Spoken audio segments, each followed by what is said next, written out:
boy cravat. I've been waiting my whole life. All right. The moment's arrived. Hi, Moment's Sturgis. arrived. Hi, Melissa. Hi. How we doing?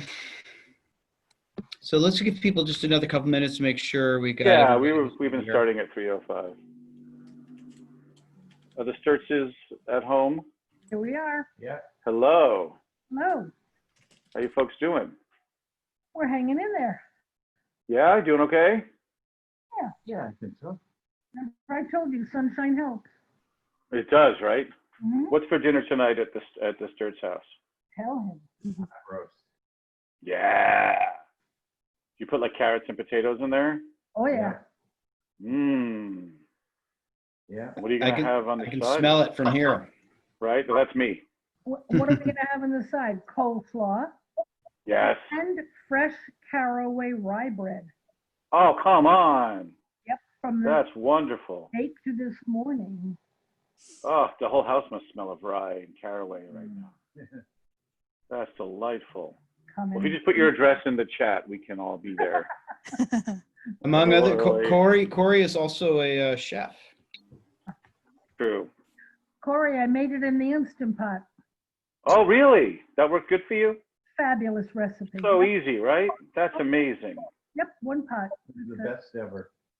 Good for you. That's, yeah, what an invention. So simple. Caraway is a magical seed. Mmm. It's good. It's so good with beef, just caraway and beef. Yep. As you're about to, as you know, you're going to discover again tonight. Tonight are the leftovers. We actually had it last night, and he went and got himself. Oh.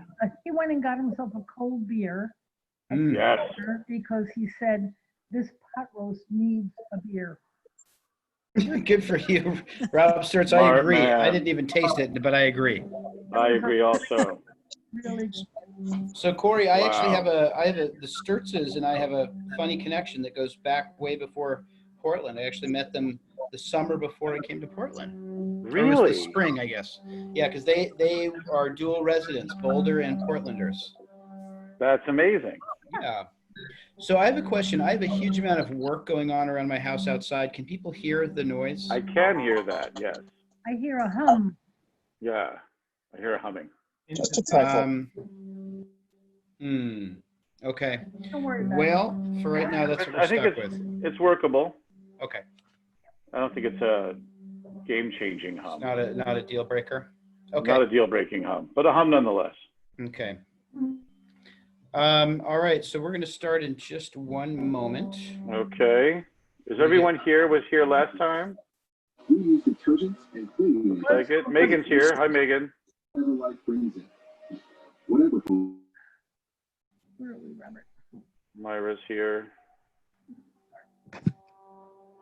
All right. One moment. I'll be back and then we'll start. Hello. Hello. How you doing? Health services. I'm hanging in there. How Yeah. are you doing? Doing the right things. I'm doing good. Doing all right. The sun makes a difference. Thursday is a beautiful day in my schedule because I get to do Yes, this. This TV. Sorry. It's okay. Was that a kitty cat? Me? No, that was the TV. No, I see a cat in Daniel's universe. Yes, this is the cat that this is my my supervisor. She watches everything I do at work. Manager cat. Yes, That's good. I often find her sleeping on the job though. Oh, it's because her job's not very hard. Anne, are you still making? Yes, I made a see. squirrel today. You made a squirrel? Yes. I'll Is it go there? get it. Hold on. Yeah, could you please? I need to see the squirrel. I need proof of squirrel. Bo will say I hi. understand. Here's Bo. Hello. Oh, hey. Hi, Bo. Bo always feels well even when I don't. Yeah, that's the good thing about friends like that. Yeah. They're constants, you know? All right. Yeah. So few things are. Poems are made by any girl, but Uh. any man can make a squirrel. Ah! Thank you, Daniel. Oh my goodness, you full out made a squirrel, Anne. Yes. He has That tail is pompons for a remarkable. tail. That's I amazing. was having a low day, That so is great. Not So anymore. he's That a is nice, a beautiful squirrel. thank you. So cute. Oh. All right, everybody. That was a great session. Thank you so much. We'll see you next Yeah, see you time. next time. Anne, could you make me a human I enjoyed brain? that show and tell. You know I could. I would like a brain to It would be teach ugly. with. If you only Doesn't had mean one. beautiful. Okay, now listen. Rabbi, you beat me. Oh, oh. Oh, wait a minute. Listen here, I was see? thinking the Scarecrow of Oz. Okay, here we go. Yeah. Here we go. Here we go. All Where are right, we ladies and gentlemen, welcome to session 3 of Finding Hope, Resilience, Ultimate. and Joy in a Time of Quarantine. And we are going to talk today about being deliberate in finding ways to schedule and build into our lives the skills that we have learned. And as usual, Corey's going to talk about his side of things, building in vitality and creating what he calls your mosaic. Or I guess being more mindful, I should say. I guess everybody has a mosaic already, right? They may be just not aware of it. Yeah, maybe an accidental mosaic. Yeah, so you'll find out what that means. And I want to share with you some thoughts. And Corey, it occurred to me as I was preparing for today that we've spent a lot of time talking about the contact points between Jewish teaching and your framework and your paradigm and the things that psychology and science has shown us. It would be interesting at another time for us to do a deep dive on where are the points of tension between the two. So anyway, I had that in mind, and some of those might come up a little bit as points of interest, but mostly I'm going to do a little tour of some thoughts from the Jewish tradition about what is at the core of happiness and joy, and then we'll talk a little bit about being mindful and deliberate about building practices into our lives. So let me just get my text here. Somebody might want to mute Lenny because I think that's where that noise is coming from. All right. Oopsie. Okay, we all seeing this? Anybody see text in front of them? Yeah, good, great. Yes. So before we read this, this text needs a little background, and what's at the heart of it is the point is the core of mindfulness, which is not something we've talked about spot on, flat out, but is I think behind so much of Jewish thinking about happiness. So and joy. So before we delve into that text, actually, let me do this so you're not distracted. I'm trying to decode the Hebrew. So this text is about Natilat Yadayim. What is Natilat Yadayim for those who know? Nice. Hand washing. Exactly. The ritual hand washing. The ritual hand washing, right? Literally, Natilat Yadayim means raising of the hands, right? And so this is something that the Kohanim, the priests in the time of the temple, had to wash their feet and their hands before they made certain offerings and before they performed certain rituals. And now before we eat any meal, is it any meal? A meal with bread. Man, you guys are so good. Any meal with bread, right? So a meal without bread that you have to make a blessing before and a blessing afterwards, but a meal with bread, because bread sort of represents really like the full range of divine blessing and also the human ingenuity, because it's complicated to make, requires both washing the hands before and the ritual washing of hands before, and also the longer blessing, the Birkat HaMazon, the blessing over food at the end, which, as you know, is quite long. But this teaching is about Natilat Yadayim, but it really could, which again means, it's usually translated as washing of the hands, but it literally means the lifting of the hands. Natila, doing a natila is lifting something up. So Natilat Yadayim means the lifting of the hands, and the reason for that is you take, before you eat a meal with bread, you fill a pitcher with water, and you pick it up with your left, you pour it over your right one time, over your left, over your right, over your left, over your right, over your left, and then you lift your hands and you say the blessing, which in Hebrew begins Baruch Atah, and then it ends with Al Natilat Yadayim, which means blessed are you, God, who has sanctified us with commandments and commanded us to lift the hands. But what's happening is you're washing the hands. Okay, so now you will see where he goes with it, but that's the setup. He's talking about this particular mitzvah. So give me 1 second. I'll share it with you, and I'll tell you what. We'll just read this quietly, and then you can and then we'll talk about it.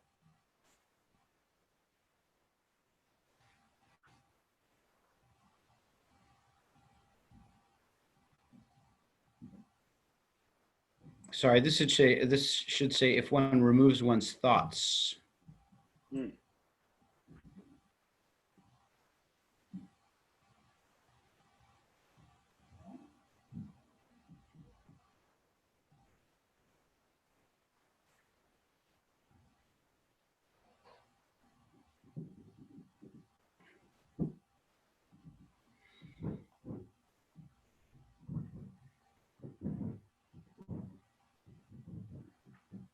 So there's a couple things in here that I want to explain. So when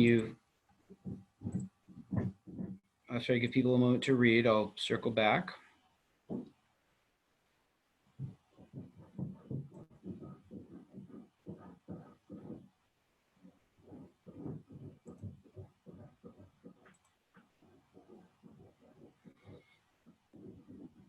Okay, is that enough time? Can I move on? Okay, so the Sitra Achra. Anybody? Has anybody ever seen that word before? That phrase before? Sitra Achra. It's actually pretty intense. So Yes, I have. yeah, what does that mean? Do you remember? I went blank. I can't Isn't it remember. like the evil inclination? It's related to the evil inclination. Sitra Achra literally means the other side, and so it's something that's outside of the realm of holiness. Again, Kabbalistically, totally fascinating and very, very deep. The Sitra Achra essentially is the realm of the world where divinity has held itself back, and therefore where evil can develop out of. So for the purposes of this, we could just think of it as the world of kind of mindlessness, and where sloppiness and where bad stuff can happen if we're not paying attention. So that's one thing I wanted to explain. The other thing I want to explain, and then I'll turn it over to you to tell me what is he saying, is this part: if one removes one's thoughts, sorry, my bad, one doesn't pay attention to what one is doing with one's hands, and then even if one doesn't touch anything that would require one to wash again, one must nonetheless wash. So the thing is that if you wash your hands, and then let's say you were like then to go to the bathroom, or let's say then you sort of like rubbed your face, or you put your finger in your ear or whatever because it was itching. These are all very lovely things to think about. Any of those would require you to wash your hands again before you eat the meal. But he's saying if you're not paying attention, the risk is not just that you might do that and then have to wash again according to the law. He's saying that even if you don't do that, you still would have to wash. So what's the upshot? What's this cat saying? If you had to summarize this in a bumper sticker, what's that? Be mindful. Right, be mindful. He's saying that doing it without thought is the same as not doing it at all. That's right. And what's really wild, so the Ben Ish Chai, what's fascinating about this one is that, we're used to hearing this kind of thing. We're used to hearing this kind of thing from like the Hasidic masters, because the Hasidic masters are always wanting to like infuse everything with divinity and to really, tell you that it's the job of human beings to, through their consciousness, to elevate the holy sparks. And so this sounds like a Hasidic text. But though it's totally consistent with the Hasidic text and kind of has this mystic energy, this is actually a halachic text. The Ben Ish Chai is a very, very important halachic authority, a Jewish legal authority. And so he is saying, if you don't put your mind to it, you have not fulfilled the mitzvah, right? So this is not the kind of mitzvah doing that we're used to. Like we're used to putting on our talis without thinking about it, mumble, mumble, mumble, mumble. We're like talking to somebody else as we're putting on tefillin. Sometimes we make the blessings over the food. When we do, we're like, We're not even paying any attention. We're mumbling, and it's just not, it's not good. It ain't pretty. So, and I'm guilty of this. But he is saying that literally the entire mitzvah system, I mean, we're only looking at him discussing one particular mitzvah, but you can imagine that he views this as important for everything, hinges on our mindfulness, okay, on our ability to pay attention. And then more than that, whoa, hold on, stuck in a little wormhole of Zoom, a Zoom hole. And then he has this lovely little thing that's not original to him. Other people have pointed out this interesting little wordplay, but he quotes Kohelet. So if you follow where my little groovy digital finger is, I'm pointing to this Kohelet verse or Ecclesiastes. Lech, go, echol, eat, besimcha, enjoy. Lachmacha, your bread, b'sheteh, and drink, belev tov, literally with a good heart, but with a happy heart, yeinecha, your wine, ki kvar ratzah ha'elohim et ma'asecha, because God has already found favor in your actions. And he points out that the word basimcha here actually has the same letters as machshava, which means thought. And so, though it doesn't sound like that, he doesn't start by talking about happiness. He starts by talking about what's required for the mitzvah. He also is pointing out something very important, that God has given us gifts for joy in our life, a whole range of gifts. And one of the things I think that Corey is going to talk about is what are the sources of vitality and life that, and joy that you have already in your life, and how are you more deliberate about taking advantage of those things. The challenge for most of us is not to find things that bring us joy, right? We can all probably think of like, oh, I like doing this and I like doing that, and I'm always so happy when I go to the beach or I read. There's sources of joy all around us. It's that very often we don't do them with a fully present mind.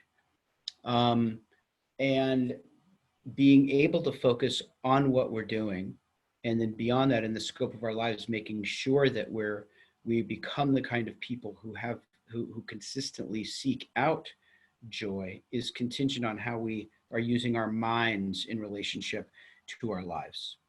Okay? It's not about just trying to put ourselves in situations where we're acquiring the things that make us joyful.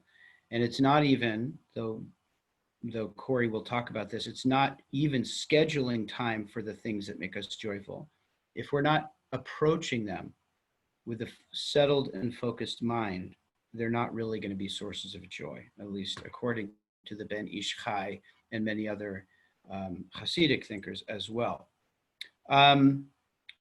Okay, so I want to switch now. Let me pause there. Questions, comments? Okay, so I want to do one other thing. I'm going to try to pull up a different text. Actually, I'll tell you what. What I'm gonna do is circle back to that later. So give me one moment here and get back to that. Okay. So now I'm going to transition over to a handoff to Corey in 1 second. But read this lovely little teaching here, which I stole from Rabbi Alan. Excuse me, he's not actually a rabbi. Alan Marin is a great teacher of Musar. Take a moment to read that.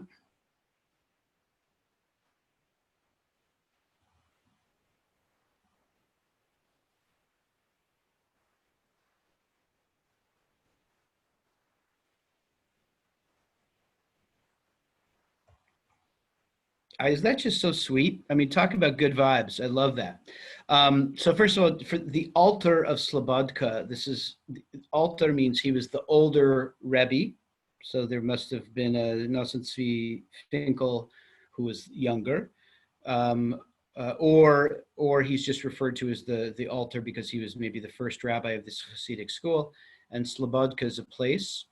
So On the one hand, it's just sort of an adorable little story, like, oh, how lovely, he wanted to throw a little party. He was looking for an excuse to throw a party. On the other hand, there's great wisdom in this, and there's a reason that it's handed down as part of his, in his Hasidic lineage, as part of his wisdom, that he set aside a moment to find, to not just find joy, but to really celebrate it and to let it to let it kind of manifest, to open it up. So there was this totally random, minute little reason for joy. Somebody far away, he heard some news and he didn't even know this person. And he took what might have been just a nothing thought that passed through him, and he really opened himself up to like drawing out all of the possibilities that were in that, like really, to use the language we've been using, like really using that as a source of vitality in his life. And so the deliberateness and the sort of physicality of it, that what I mean is not just thinking about it, but also making something happen so you can put your whole body into it and like really surround yourself with whatever, with opportunity for joy is really essential, is an important part of finding joy. There are opportunities, I guess my last closing message for this part is there are opportunities everywhere for us to find joy in the world that God has created, but it requires our attention, our deliberation, and our time in order to draw the blessings out that are all around us. So I'm going to pause there. I'm going to hand it over to my very able and bearded and kerchiefed colleague. Can you be very bearded? I guess you can. Yeah. And yeah. You're getting there. Hey, this is after shaving twice, my friend. Twice since you were 13? This suddenly just turned into this like weird chest bump masculinity fest. Yeah, you became my younger brother suddenly. I'm sorry. Yes. Much love. Thank you for that. That was beautiful, and as usual, dripping with wisdom and new things for me to. I learned so much when you do this because these teaching stories are so rich. And obviously, that's so central to the Jewish experience. And I love that story from Alan Marinas you just told about Nosen, was it Zvi Finkel? Yeah. And that concept that it's like, it's easy to realize that or to experience your empathy guiding you to suffering with others. And that's a beautiful thing, obviously. It leads to compassion, which is how we change the world. But it's a little harder, but it's the same pathways, if you will, to experience vicarious joy and vicarious resilience from others. But you have to be a little more open to it. I think seeing someone suffer and suffering along with them is reflexive, more so than vicarious joy, but it doesn't take much to work at it to kind of set a banquet to celebrate all the things worth celebrating. And when other people feel good. So that was really pleasant. Nice. Thank you for that. That was really nice. So speaking of feeling good, how are you feeling? How's everybody doing? Thumbs up on goodness? Happy sunny Thursday? You made a squirrel. How could you be sideways? Yeah. So this is our last time together, sad face. So I want to kind of bring things down to sort of to doing.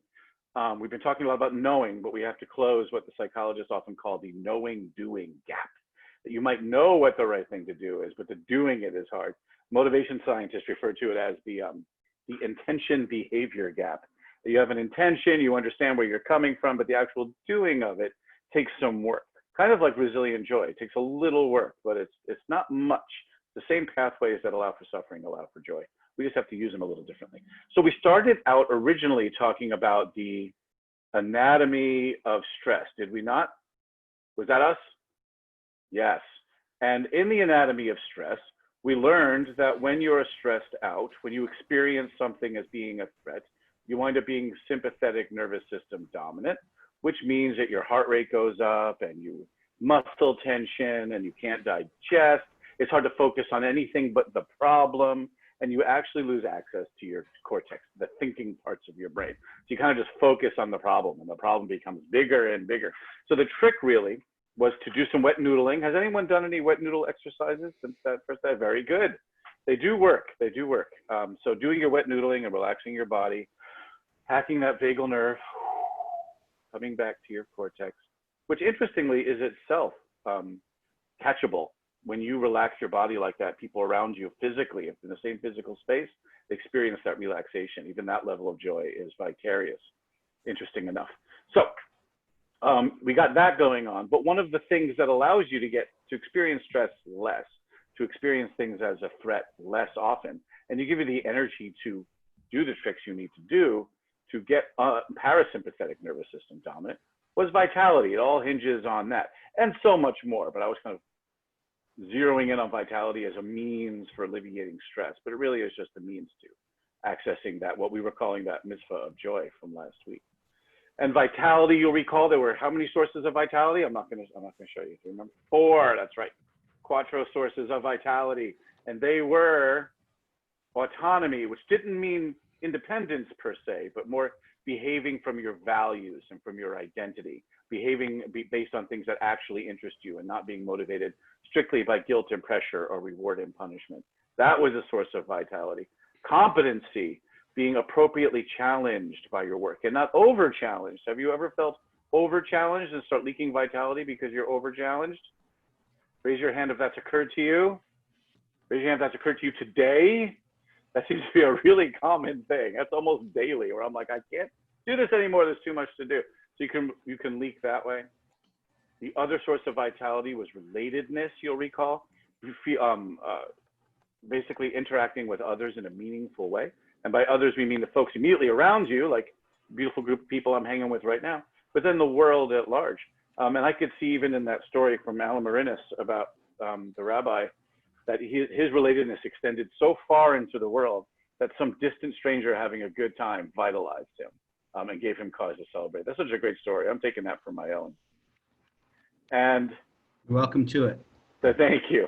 The last one is nature and interacting with the natural world, which means going outside. And everyone has different environments that they enjoy. I was just at a lecture on Chinese medicine, actually, and they were talking about different mind-body types in Chinese medicine and how each mind-body type likes a different environment, gets vitalized. Some are vitalized by wet forests, like me. Some are vitalized by deserts. Some are vitalized by beachy kind of environments. It's interesting to see. But find your environment, interact with it, or even pets and plants, you'll recall, count for that. So if you're gaining vitality from all of these, and you're designing your behaviors in your life so as to focus on these as much as possible, then you're kind of living that D+ lifestyle. And the name of the game is vitality in my work, because I know that that vitality is actually the beginning of so many things. The end isn't to be vitalized, but more like what the rabbi's been saying, once you are vitalized, then you can access joy. Then you can access these mitzvahs. Then you can live the religious life. Then you can actually pay attention, which is what the rabbi was just saying is so important. But you're not really paying attention if you're mono-focused on a problem you've just made up because you're sympathetic nervous system dominant. Dig? Yeah. Doug. Yeah, consider it Doug. When you're SNS dominant, you're focused on the perceived problem at hand and you're not paying attention. And so much has to do with that intentionality, which is just not possible. Do you have a question, friend? Yeah, I get that these are great ways to combat the situation that you're in when you're in stress, but stress isn't the only reason that you lose vitality. Yes. That's exactly right. And I just started the whole thing with stress because that's a great, I'm doing a terrible job underlining today. I started our whole talk about stress because that's so common a pathway to losing vitality. But really you can be not stressed out, but just living in such a way that, well, it kind of leads to stress ultimately, where you're not behaving autonomously or you're buried in the competency department because you're being asked to do something too difficult or too easy, or you're not relating to others in a way that you want to be. You're robbed of in time with nature. All of those things will devitalize you. But stress is so important to talk about because it's a way to instantly and chronically have no access to vitality. And this just seems to be our habit as humans. So, does that answer your question? Yeah, and there's so much. And you know, in my private practice, when I groove on with individuals or in a class doing this, we actually do like a little acorn chart of your life and kind of figure out where your vitality is coming from and where it's leaking. And stress might not even be your issue, but it will be some kind of vitality map that will help us understand how to best get vitalized. So now we kind of know that moving ahead when you're making decisions about career or what to do that week or anything, it's good to do a little acorn test first. And it works for small stakes and for large stakes. And we also talked about, I believe so far, correct me if I'm wrong, the autonomy spectrum and the concept of behaving from your values and identity and your interests and excitement. Does that sound familiar? And then over here, good. It was reward and punishment, and then guilt and pressure. Oy vey, my favorite. And then vitality kind of peaks at your values and ID. A little bit less for interest and excitement. But if we could find a statement, this is something I love working with people about, a statement of your values and identity, an ambition statement of what moves you, a motivational statement. It'll help you filter potential behaviors moving forward and help you get rich yeses and rich nos to what to be doing, which could come down to what you're going to choose for what we're going to call today hobbies. I'm going to keep putting air quotes around hobbies, and I'll explain why in a minute. All the way to what you're doing for a career or how you engage with your religious life. Always think about how to do it in a way that rhymes with your values and ID. Because if you do, that gives you the most what? What's that V stand for? Vitality. Yes, Vera, thank you. It gives you the most vitality, and vitality isn't the end, it's the beginning. That's how you get from the basement to the floor, and then from the floor to the stars. But being vitalized is just the floor. With that, you can access intentionality, joy, all of those things. Sound good? All right, that was a review of where we've been. So I'm gonna erase this for a second. May I erase? I'm gonna. Okay. Two things I want to talk to you about now. And they have to do, like I said, with closing that knowing-doing gap or that intention-behavior gap. And the first one, I'm going to riff for a second on that spectrum of motivation, of autonomy that we talked about. We talked about extrinsic motivation and intrinsic motivation just minutes ago even, remember that? And then you could also array against this and this other, is this the y-axis? I think it is. Math was never my thing. I use a lot of fake math in my work, but never any real math. So this here is the being in a very structured environment where there's lots of support and social structures, rules, regulations, instructions, a structured environment versus being in a relatively unstructured environment where there's no rules and regulations, no instructions, no support. That would be the most extreme there, and the most extreme here would be a lot of those things. So dig this.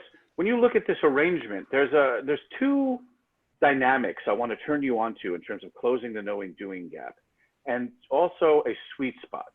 Suffice it to say that if you do the work and figure out where your values and ID are, how you identify as parent or a pet lover or a friend or a Jew, however you're identifying in the things you value, creativity, love, connection, teaching, whatever it is, and then the interests and excitements that you have, cats, whatever it is, you know that now, and you can do the work to figure it out. And you might even know already. The trick is that then how to activate it, how to concretize it, how to make it real. And this is what I'm going to talk to you about here with these dynamics. You intrinsically now know what to do, or what you want to do. It's your motivation, intrinsically motivated. And tell me if this has ever happened to you. You're intrinsically motivated to do something, but there are no structures to do that thing. Are you familiar with that state of being? Something you really want to do, but there's no structures to get it. What's that? Lenny? It's the story of my life. Yeah, okay, very well. That can be a story of one's life, where there's just not the structures there. And this can happen at the micro level. This is my experience with pottery, for example, where I really want to be a potter, and I really feel it in my soul, like I need to be working with pots, and also stone carving as an artist. But that's stone carving, that's really hard to learn. You need special equipment. I'm not getting it done. That's a very micro example. But when I can, just in talking about it, my palms are sweating. I'm losing vitality. My heart speeds up. It feels really weird. You leak vitality. It gets bigger though, as you know, even just when you see injustice in the world and you're motivated to get rid of that injustice. Part of my values is creativity and freedom. And I want to help people gain creativity and freedom, but I don't know how. So there's almost something less, there's few things more devitalizing than bumper sticker slogans like, let's change the world. But then there's no instructions, there's no asterisks. There's no, and we can do that by, when there's no structures to do that thing, you kind of leak vitality. It's very painful. You down with that? I'm sorry it's such a sad thing to be talking about, but it's important to know. So there is sad you. And then, interestingly, there's one over here too. Dig this. And if you're a parent, you might be very familiar with this. If you are intrinsically motivated to do something, but then someone tells you extrinsically to do the very thing you want to do, you literally lose, measurably, clinically lose the intrinsic motivation to do that thing. It flies right out of you, and you leak vitality like crazy. This one's actually called the undermining effect. The undermining effect, and I call this down here, there's no name for it, so I had to name it, and I call it the no-go zone. Because don't go there, and also when you're there, you don't go. You don't do the things you want to do. And here's something where you wanted to do, but then someone offered you punishment or guilt or pressure or strict reward to do it, and suddenly you don't want to do it anymore. This has a lot. Here's an example from the corporate world, let's say. I had a client in a corporate setting who was hiring hotshot designers to build shoes. On their first day of work, all they told them was, go ahead and make cool shoes. That was it. Those are the only instructions. And these new hotshot designers would burn out after 8 months because they weren't given any structures to build anything. They didn't know, they didn't have any marching orders, nothing to do. Very talented, very intrinsically motivated, but no structure. And they burned out. So then when we figured that out, the boss is like, oh, okay, they want something to do. Then I'll tell them they're going to work on shoelaces on Tuesday mornings. We're going to have lunch at noon. And then at 1 o'clock, we're going to work on soles until 3, at which point, and what is that going to do to your intrinsic motivation? Kaput, not good. It drains you of that intrinsic motivation. And so, and imagine if someone extrinsically tries to make you to do something you want to do, and then gives you tons of structure to do it, that is also really sad and ouchy. And it's super sad and ouchy when someone extrinsically asks you to do something you already want to do, but doesn't even offer a path how. So when you put all these together, you kind of wind up building this, let's call it, I'm drawing so terribly. I'm gonna go with the bad drawing. We call this the L of pain. Do you see the L there? The L of pain. What are you laughing at? That's brilliant. I love it. The I'm laughing L with joy. Okay, the L of pain. I thought you're laughing at my Yeah, I can see all the pain points. It hurts in the knee, it hurts around the ankle and the Achilles, and it hurts in the toes. Right, it hurts here, right? The sciatica that runs down here. What a mess. Yep, this hurts on me right now. I think that my heel, terrible. So this L of pain is kind of a big vitality leak. But how much of our lives do we spend in the L of pain? It's a collective question, but you could spend an awful lot of time in this L. And civilization actually kind of wants to put you in this L a lot of times, I think. That's maybe another discussion. But here's the good news. I'm here to talk about how to close the knowing-doing gap. But I'll tell you right now, one way that's becoming maybe clear from this drawing, a way to not close the knowing-doing gap or the intention-behavior gap is to take your intention and then can leave it unstructured. That will not get you to behavior. Dig? Also, relying on extrinsic forces to do it. I'll do it out of guilt. Or I'll find a way for someone to pay me to do it, or I'll set up a punishment. I'll find a situation in which I'm punished if I don't do this thing. That's not vitalizing. You'll do it, but you won't be vitalized. That's the goal. So happily, here's the happy, I promised happy news, did I not? I need to draw a smile at some point or I'll feel bad. There tends to be a sweet spot right around here. It's different for everybody, but if I did a survey of this group right now, some of you would be kind of all around here to where you feel most vitalized vis-a-vis intrinsic motivation and structure. So you wind up mathematically with this kind of, this mean, this average right here, the vitality sweet spot, where you're intrinsically motivated, but there's some extrinsic factor. There's sociality, there's other people involved. There's some reward for what you're doing externally, and there's more structure than none. And if you can get, obviously, no structure is just no-go zone, L of pain. Too much structure tends to also be sort of a adjunct to the L of pain. Now we're building the E of pain. There's an adjunct here. So this is often a very difficult place to be for most people, but you might find you're a very highly structured person. But ultimately, this seems to be a sweet spot. Does that resonate with y'all? This is a good place to be. So in part of, and I'm glad this is what the rabbi talked about, of being intentional and paying attention. This is all, even just to get from the basement to the floor of being vitalized, you have to pay attention to not only your intrinsic motivation, which derives right from here, and you can do the work and figure out what it is that intrinsically motivates you. Yay. But now it's okay. Now that I'm thusly motivated, what is my relationship with structure so that I can get this done? Yeah? What is my relationship with structure? Because if you're motivated and structureless, you're in deep. And if you're motivated and are relying on external forces, you're in deep. So it's worth doing an exercise like this every time you're designing something in your life, and be sure you're in that vitality sweet spot. Rabbi, does this kind of resonate with what you've been talking about in terms of paying attention and intentionality? Yeah, absolutely. Yeah, it overlaps. I mean, it's looking at it from the other end of the telescope in some ways, or at least from a different perspective. But yeah, it totally overlaps. It certainly sounds familiar, I'll tell you that. Yes. Do you find yourself here often? In the L of pain? No, I hope not. In the up vitality here? sweet spot, I was also hoping. You know, these days, I do. Yeah. I mean, you know, it's a work in progress. By the Right, way, and that's good point. when you and I work together, I don't think I was introduced to the L of pain. I think that's a new. That could be, and the work is always evolving. All right. So, but yes, I am familiar with it, and I do think I spend more time than not in this zone now. Good. And I'm glad you just mentioned what you did, that it's a work in progress, and it takes. This is the thing, and I don't know why. Maybe the rabbi can help us understand why God built the universe this way. But it seems like winding up in the L of pain is the default. I don't know if it's civilization's fault or reality's fault. Someone's to blame. But for some reason, even if you do all the work to come up with what you're motivated by, which is a lot of work in its own right, to really get honest with yourself and figure out what vitalizes you, that's the first step, because the next step is this kind of difficulty of winding up here. So this is something that constantly happens. And you all know, do you find yourself in different places, everybody? Lenny, where do you put yourself? Where's your ideal place for vitality? I find myself in different places on maybe different steps of a project or different tasks of a project. I may be working on a project that I love and I really want to do, but I'm suddenly hit a wall or a blocking point where there's maybe no structure and I don't know what to do. But once I get past that, then maybe I'm smooching over to the other side.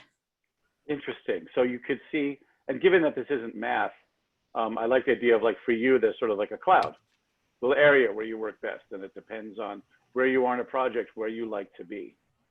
I love that. That level of insight is really what we're talking about. Once you know that about yourself, you can kind of structure the projects that you're involved in and structure the things you're doing to resonate with this as much as possible. Anyone else want to talk about where they show up in this?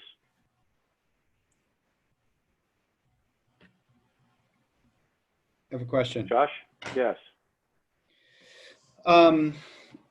So the part that I want to know if you can link it back, not necessarily right now, because I don't want to interrupt your awesome jam that you're on right now, but link it back to what's coming up for me is how values fit into this. And I know that's sort of coming out of left field given the train that you're on, but you did talk, I think, in the first class about values, and in a sense, this is value neutral, right? This is we're just talking about motivation and vitality. But I'm curious as to, especially as I think through Jewish teachings on this, how do these practices overlap with the question of values? So you don't have, I'm not asking you to take that on right now because it's a little bit of a different conversation. But no, I think I can do that. First of all, I'll do anything you ask me to. And second of all, it's not out of left field. It's really central to what we're doing. It's just it's baked into this discussion already. Yeah. In that when you intrinsically desire to do something, I mean intrinsic in the way that we had discussed last time, where it's really based on your values and identity as a human being. And so doing that work to figure out what you value. This is a good point too, because there might be something coming up, I'm just going to use your congregation as an example, but there's something happening at the shul and you don't want to go because it just feels like a drag or whatever, and it feels devitalizing, but then you have to reevaluate and ask yourself, well, what is it I value? And I value this community and identify as a Jewish person. So a Jewish person who values identity is going to go to this thing and get vitalized by it. So it's not just figuring out, when I say intrinsically motivated, it's really doing the work of figuring out what deeply motivates you, which is your values, ultimately. And it's not necessarily that interest and excitement like, well, I just want to go skiing. If you just went skiing all the time, that's not the good life that I'm trying to discuss. That doesn't give you the access to the kind of mitzvah that you talked about last time. So it's really, when I say intrinsic motivation here, I'm really talking about your values, Right. your identity. Right. Okay. Thanks.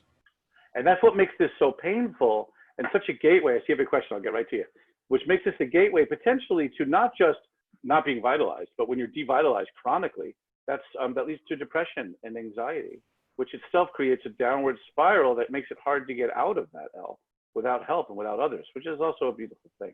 I think relying on others in a community to help yourself is part of the path. But it's essential that once you've discovered what your values are, don't just rest on that. You're not done then. Then you have to somehow structure it to get it done. And before I get to your question, one more thing I want to draw. I'm running out of room, but that's because all your faces are over here. Okay. I don't think I talked about this, so let's get this explicit. You see how I got good at drawing these straight lines, Josh? There's some trick involved. There is some trick called the shift button, but I'm digging it. But check this out. And this is important too. As soon as I mentioned depression, I remembered this is like the root of most of my depression. So I'm doing this for me. Thank you. Here's the extrinsic side: reward and punishment, guilt and pressure, values, identity, interest and excitement. Yay! Now, something that happens that's really importantly dangerous about the L of pain and the no-go zone in particular, how this can really become a recurring situation, is when you figure out what you value, creativity, Judaism, whatever it is, and that's what you value and how you identify. And now you know, but then you don't move yourself in a position to get the structures you need to do that thing, then you wind up not doing it. So now you're knowing but not doing. And then you start to do this amazing thing where you start guilting yourself for not doing the thing. And so, and you do it all with, I think, the most dangerous word in the English language. I'm curious if there's a Hebrew word for this.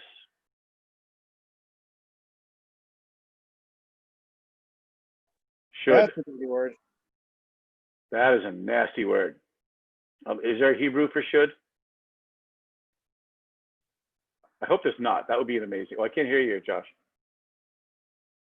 Something like tzarich, which just means need to. But this is what I think is, I don't want to get it too off track, but this is what I was saying earlier, where I think there's an interesting, in another class, I want to go deeper with you about how Torah values and Jewish values do and don't overlap with what we're learning about what adds vitality and happiness to people's lives. Because, yes, there's Torah has a lot of shoulds, right? And right. So I think there's an interesting and rich conversation. Yeah, of course, yeah. And I'm not saying it negates that, but I think there's actually light to be shown on the world of Torah as to how we relate to that, and how, for the example you were giving, like, oh, it's a bummer, I have to go to shul. And then you said, maybe you then need to circle back and remember, what are your core values? Right. So I think there are interesting pathways, but in any event, I just wanted to throw that out. That's a good discussion to have. I think an important place we depart between my framework and all of Judaism is cheeseburgers. They're essential. They're essential to my framework. Otherwise they're very similar.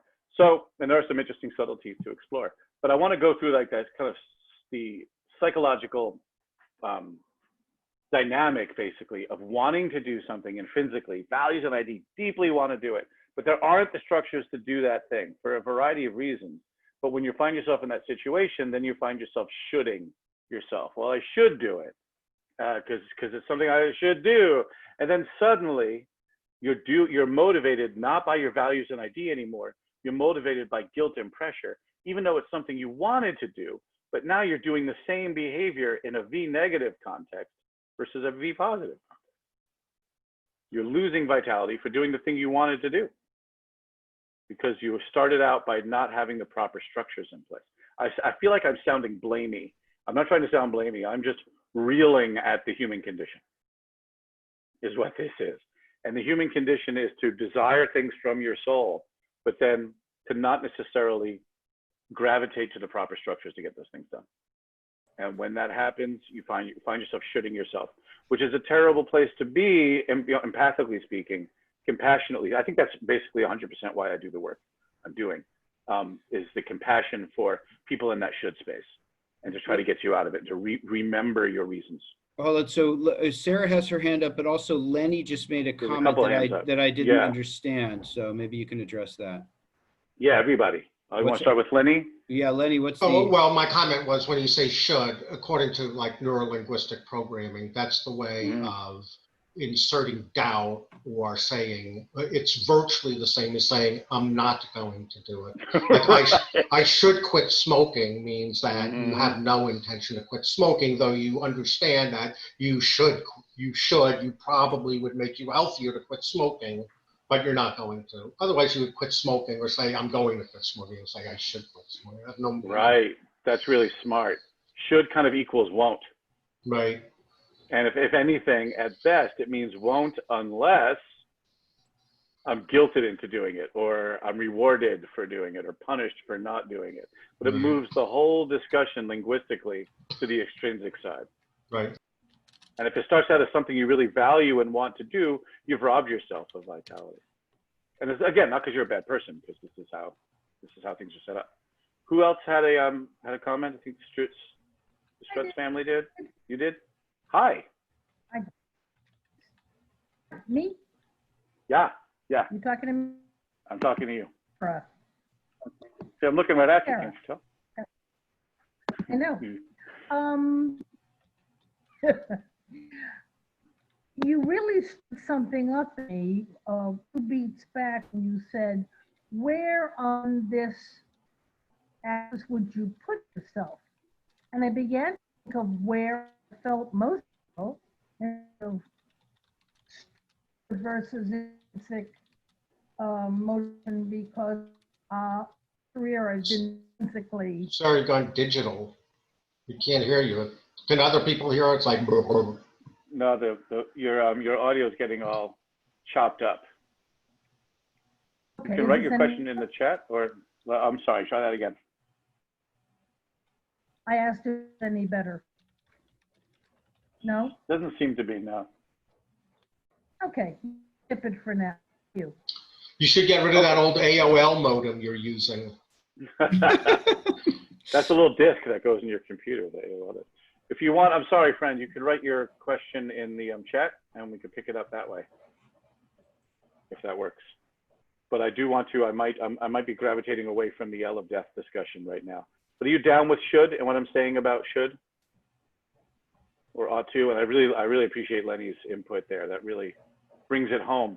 But the should happens so often. And I think not only does the should happen often in the dynamic of our lives, but similarly, so does this aspect, the undermining effect. And this really has, well, I do this work, this L of pain stuff, I really do this work with groups a lot. It's really effective in talking about management and how to work with a group of people and how to instruct folks. It really also works in a couples and marriage environment as well, how we talk to each other in relationships and how much extrinsicity often appears even though we don't mean it to, and has a lot to do with raising children, as you could imagine. Yeah? So then how oh, yes? Oh, I'm sorry, you're muted. And you're muted. And is on mute. I was holding down my space bar. That's supposed to unmute me. You did the right things, but the computer doesn't care. Oh, can you go for a minute into what the difference is between should and requiring more structure? Because doesn't it seem that somebody who requires more structure than somebody who doesn't require structure would be more comfortable with shoulds than not? Or are they two different things? I think they might be two different things. But let me just jam on that and then see if the music makes sense to you.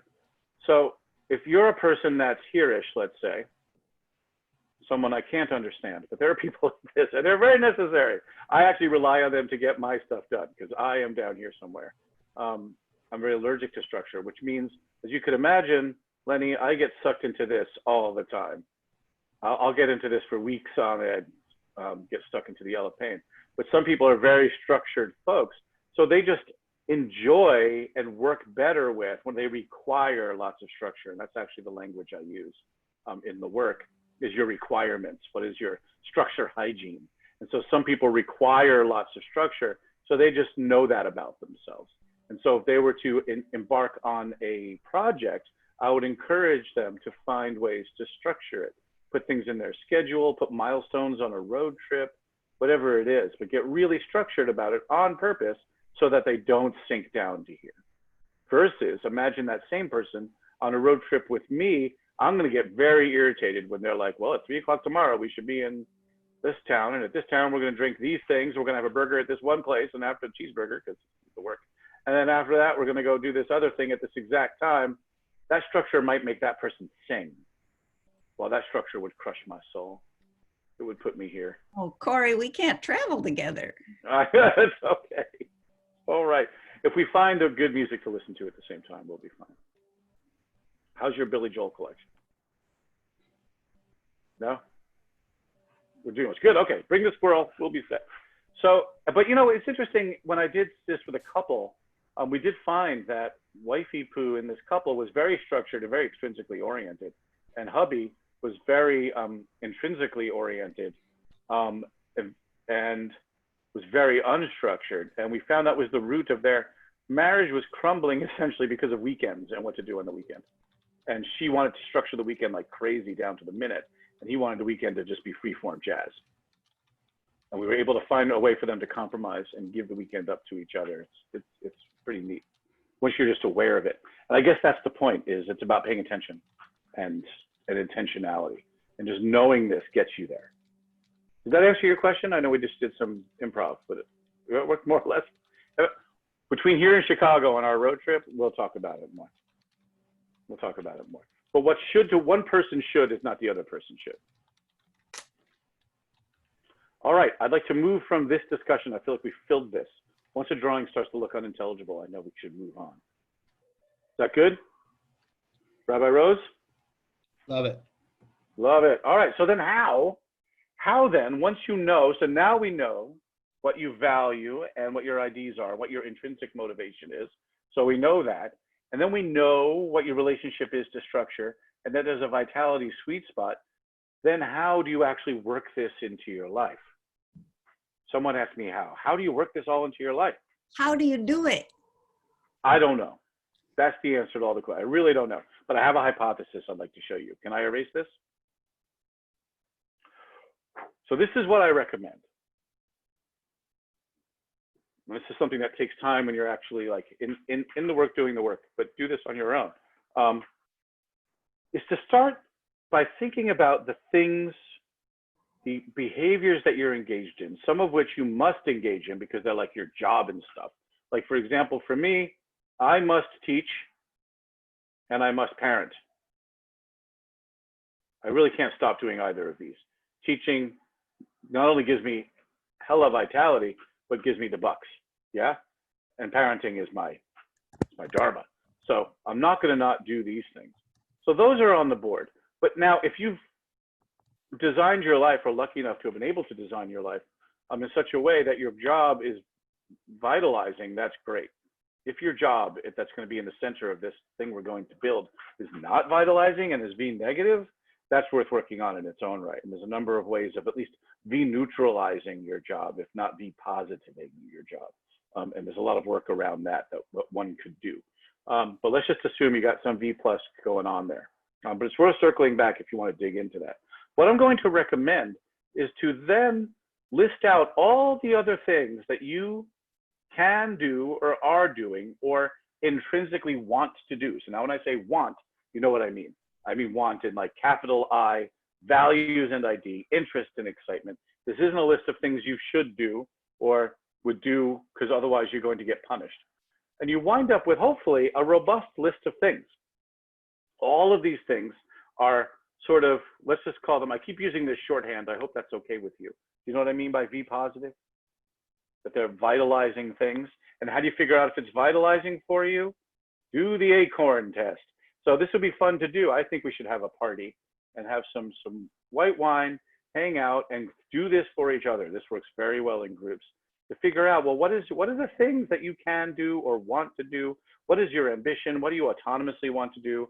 What appropriately challenges you? What connects you to other people in a meaningful way? What gets you close to nature?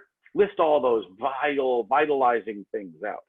And once you've got them all, you've got a list of V+ activities, you can then build what the rabbi referred to earlier as a mosaic.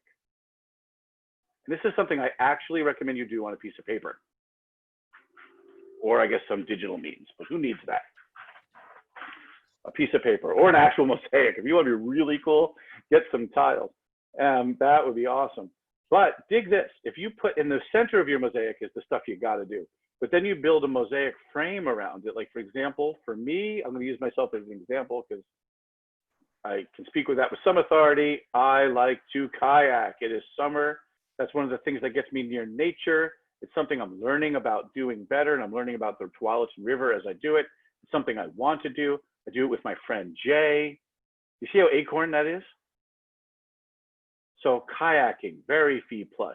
I also am a writer. I identify as a writer. I value writing and creativity, memoir writing and science fiction writing. So I write. Why do I write? Now, this is the subtle difference between thinking about it intentionally and not. If I'm not thinking about it intentionally, I write because I write. I don't know. I like to write. Leave me alone. But now I can say I write because I intrinsically want to. I value it. It's my identity. And by writing, it gives me vitality. And if I have vitality, I have access to paying attention, to joy, to happiness. That's the answer of why I write. Do you see the difference? Being intentional about it. And now there's a few more things. I do a lot of art, visual art, etc. And so I can build a mosaic of some things to do, all vitalizing.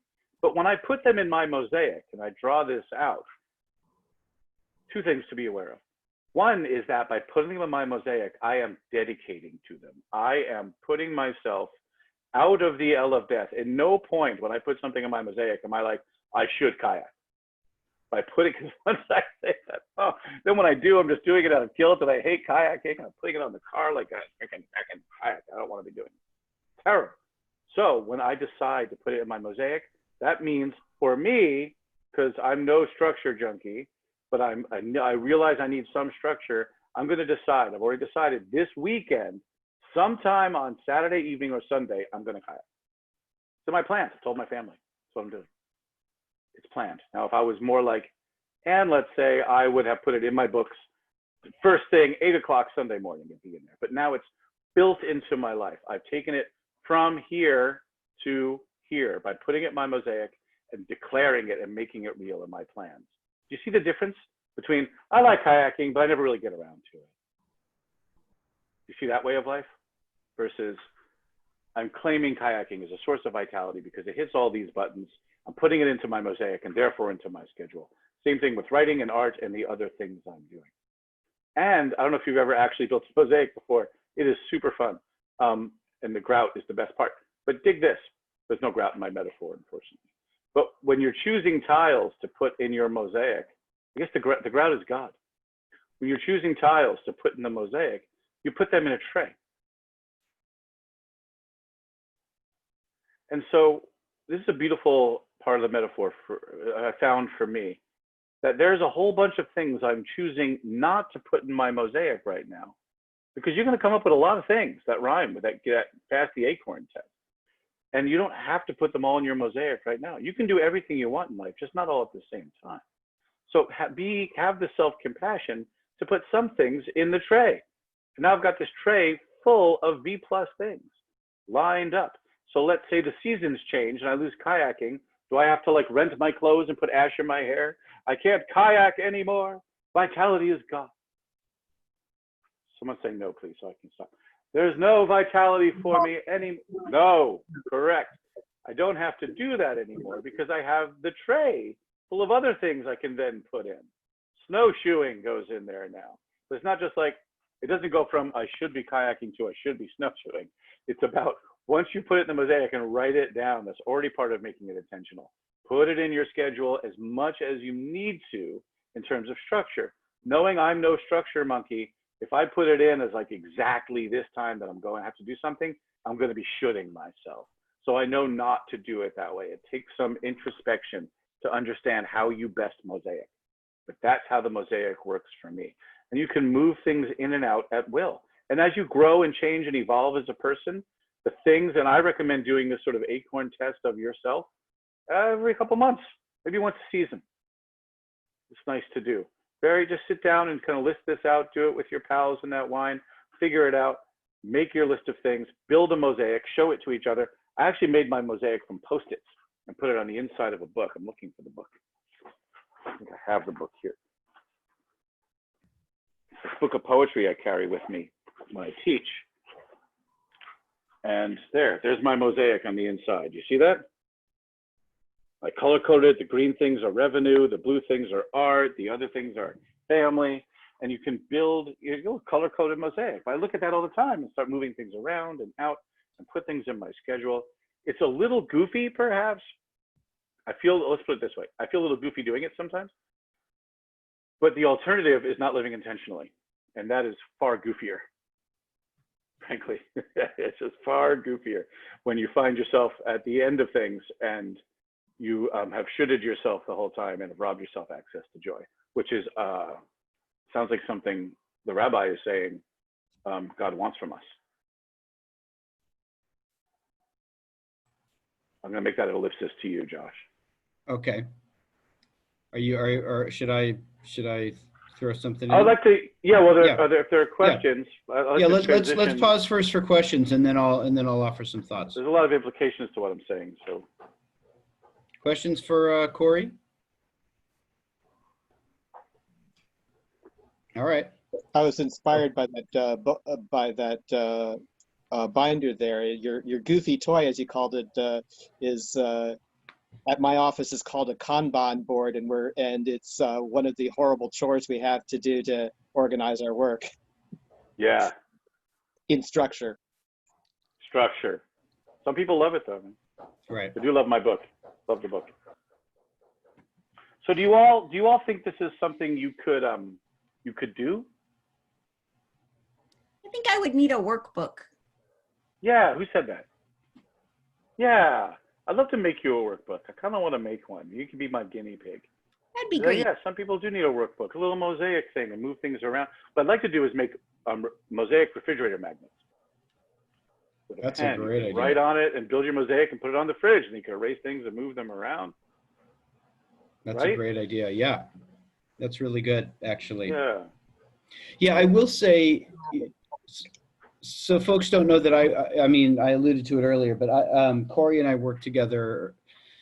I engaged Corey to help me work through some stuff and some time ago. And so I will say that having a vessel for these things, like having a thing, like you said, Corey, half jokingly, like actually making a mosaic, but having some methodology of putting things in place and utilizing these tools is hugely important. Otherwise, if they just remain in the realm of ideas, then nothing becomes of them. Yes, artifacts. Yeah. Artifacts of transformation, I call them. Nice. Yes. So, if I may, if a question comes up for Corey, then you'll just jump in and share it.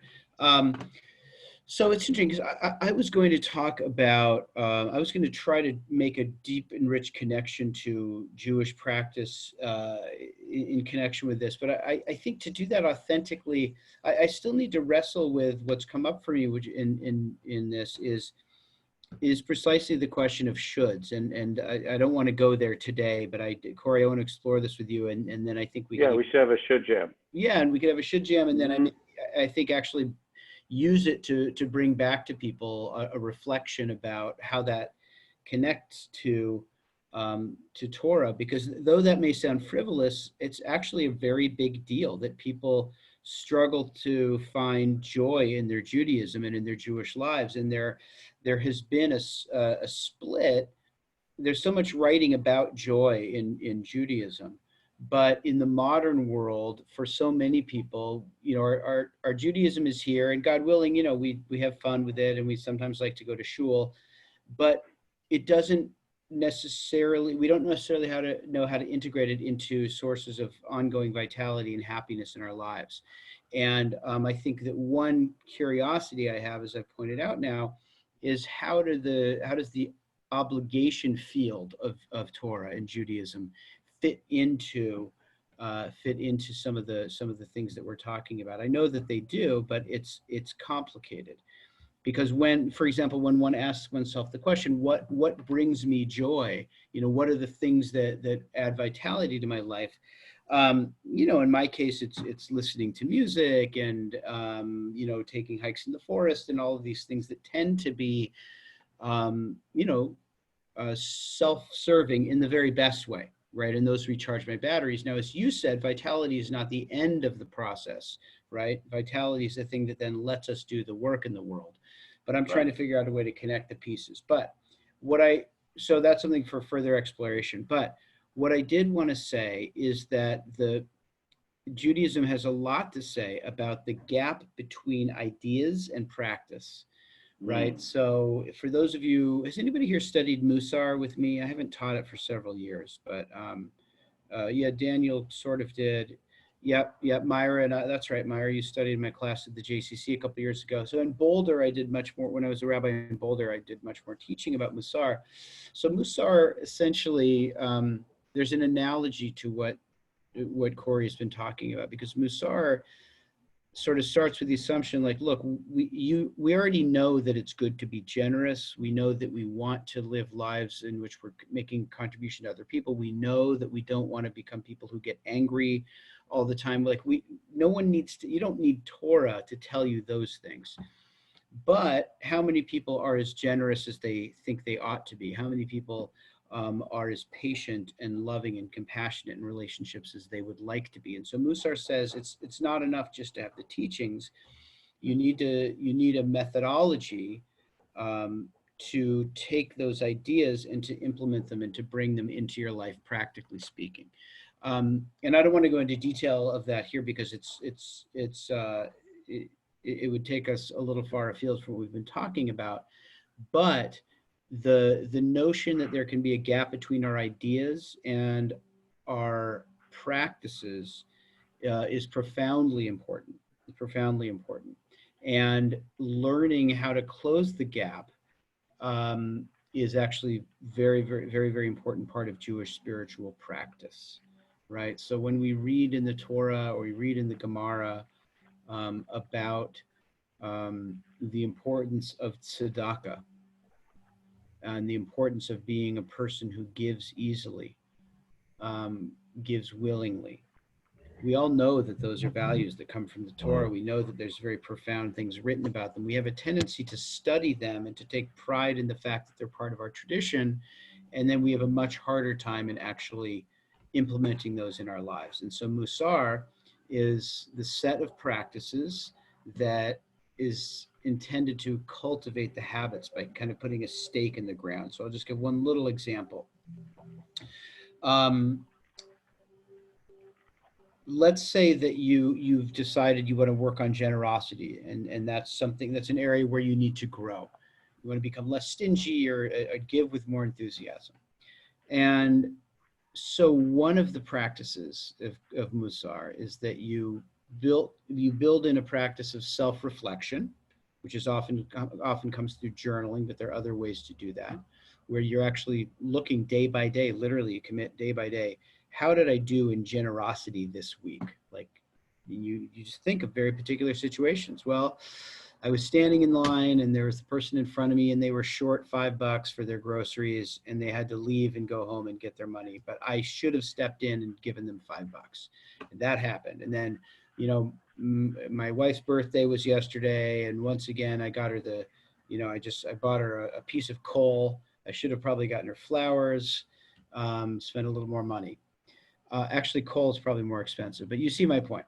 And then from the journaling and that practice of self-reflection, there are a whole array of practices, but one of them, and they're actually, it's called a Kabbalah. You're trying to choose a Kabbalah, and here the word Kabbalah does not have its mystic valence, but rather it's like a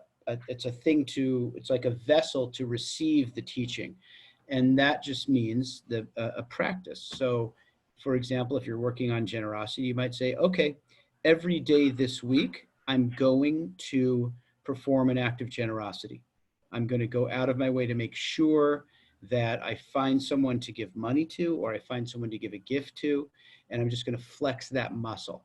And so that's just one little example of one particular approach.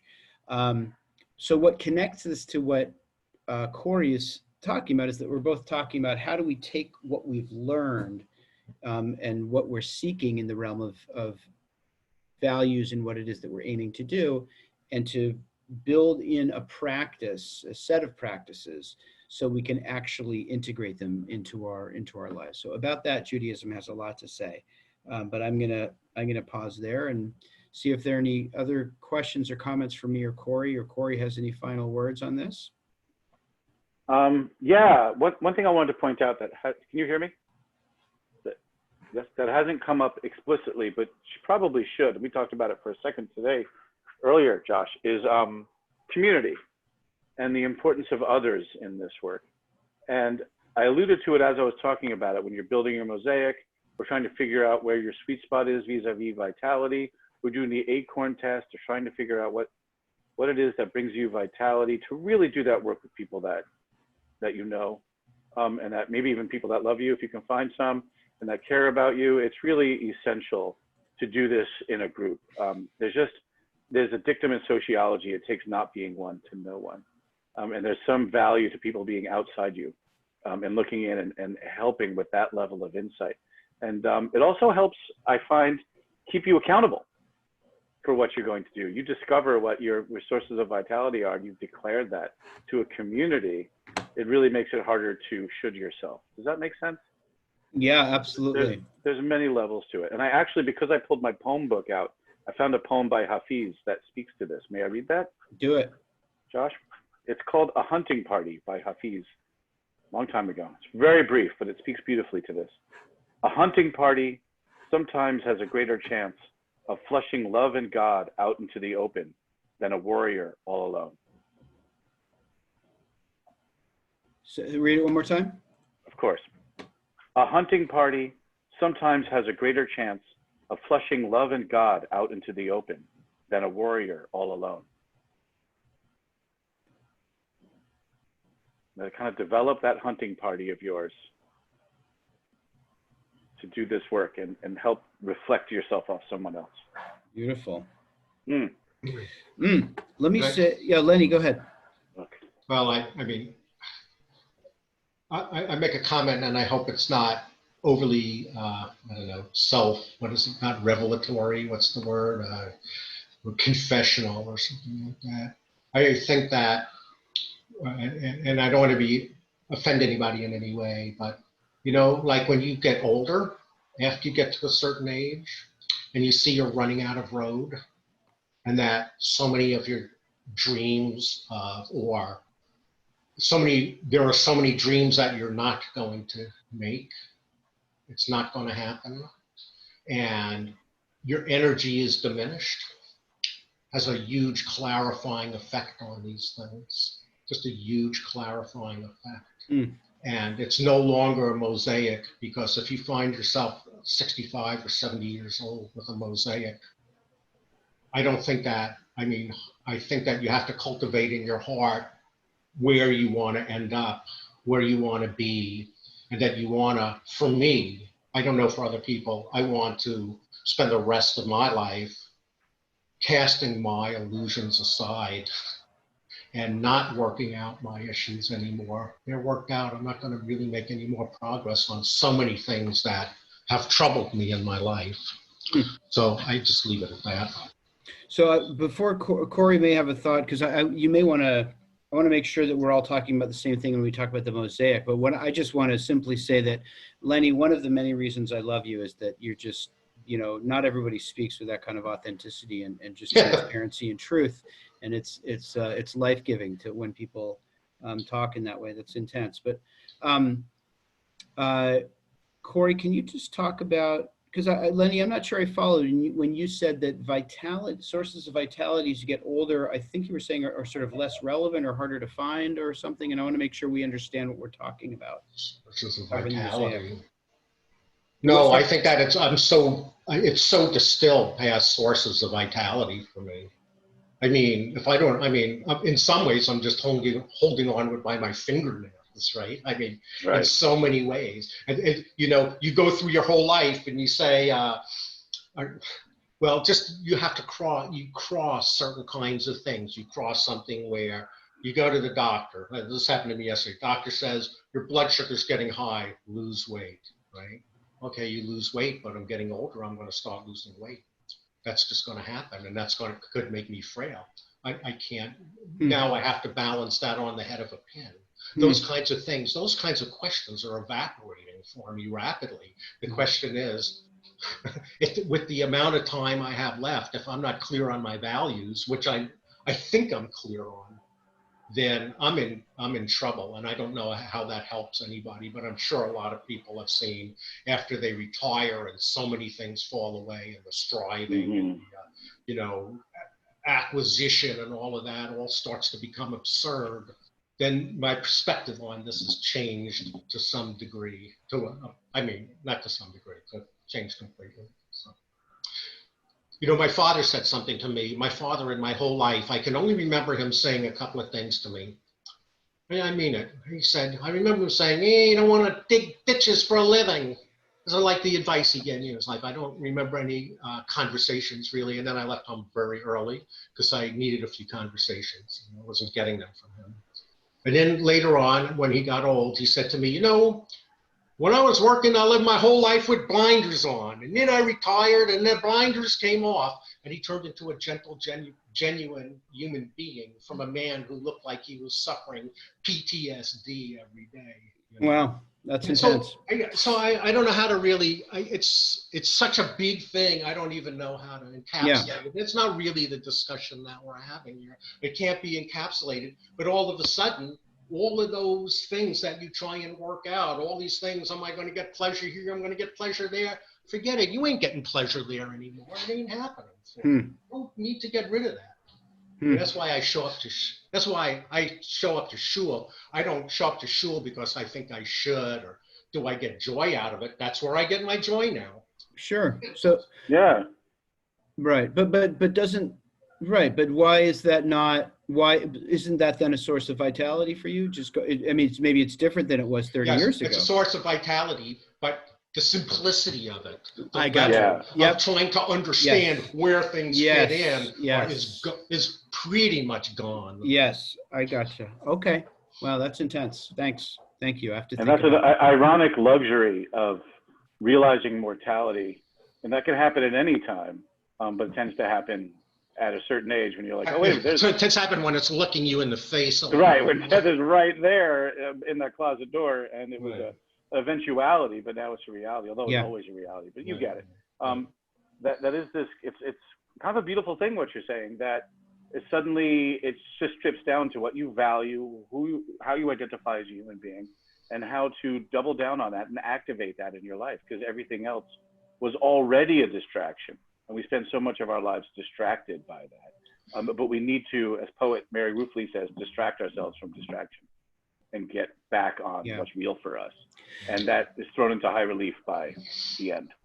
Let me make one comment on that, and then I want to wrap up with a little bit of a logistical comment. And where are we going? We could do this till like 8 tonight. I know. Going on. So one thing is, there are all these in Jewish wisdom literature, and including Pirkei Avot, there's some really heavy duty things, teachings having to do with mortality and death that for many people in the modern world just seem like the initial hit on them is like, oh God, these sound like medieval, this obsession with death, like, live every day as though it might be your last day, like that's in Pirkei Avot. And then there's the teaching, know before whom you stand and know where you came from a putrid drop, and where you're going to a place of dust, worms, and maggots, like, and Shabbat Shalom, have a great, but cheesecake, anyone? Right. But I think that I think the wisdom in there is And Lenny, at the risk of making it sound like I'm just trying to put a pretty bow on what you said, but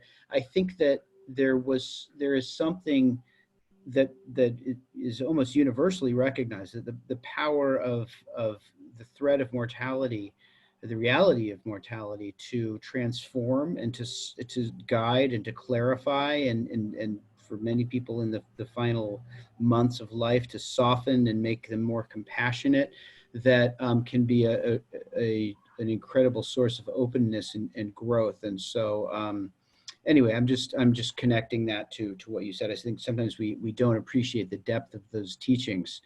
Then to radically switch gears to close up. Oh. I don't want to, it's not that we sometimes miss we live our whole lives trying to grasp the reality. I don't mean to be play semantics like you don't. Yep, no, I hear you. Okay, so to really shift gears here, because I want to kind of wrap up. So first of all, I want to say that, first of all, I want to thank Corey for doing this with me. It's really great. And you've given us a lot of awesome practical tools that I hope people will take seriously. Their transformative value and how useful they can be, and really put them to work. What we said and we meant that this class had a recommended price, and if it doesn't work for you, then that's also fine, and it'll be covered by contributions from the shul and from my discretionary fund. But if you were not able to make a contribution and you found this valuable, I hope that you will make a contribution. Because good teaching, it's important that we value good teachers and good teaching. And can we find out somehow if we paid or not? I love that. You didn't. That's a Josh Rose question. Possible that I did. I don't know. Yeah. So you could, I guess, you could call the office and ask them, when you registered for the class, did you make a contribution? But that would be great. And then the other thing is, Corey, do you want to give, 60 seconds on other opportunities for people to work with you and learn from you? Sure. Yeah, I appreciate that platform. I do this as one-on-one work if you're interested in doing that. And I have, I can put it in here, my own website. That is coreypressman.com. And I'm going to put the link in here. And the navigation is its own subpage. And so I just put that in there. If you go there, you can see how navigation works, and that's one-on-one. That's what I've done that work with many people now. And they often are adults, midlife and beyond. That seems to be really common with navigation, or people re-careering, or people retiring, figuring out what to do next, people figuring out what to do after quarantine. But that's a 5-week program for 2 hours a week, and that's really nice. And I'm also doing some workshops through the Wayfinding Academy. And those are available on the Wayfinding Academy's website. And those are workshops on re-careering, workshops on compassion fatigue, usually for compassion professionals. And I'm also doing a workshop on using reading and writing as a form of self-healing. Kind of, they call it bibliotherapy. Isn't that a great word? Come on. So there's, that's supposed to be a .org, wayfindingacademy.org. So those are 2 places you could find me. And then, of course, you can always email me anytime. Now that you've taken this class, you are in the fold. Nice. Yes. Okay, well, Corey, I suspect that I know you and I have many, many things ahead of us, and I suspect that we have at least a couple possible classes down the road, things I'd like to explore with you. And I want to thank everybody for being part of this. Yeah, thank you all so much. I really appreciate the. Yeah, thank you very much. Yeah. Take care. Do your thing, everyone. Thank you. Okay. Be well. Bye-bye. Bye. Thanks, Jemmy. Thanks for your help. Jemmy, My you can pleasure. tell me Sorry I if I disappeared paid. there. You can tell me if I paid for the class or not. I don't know. Some- Talk to Broly. He'll tell you. Okay. All right.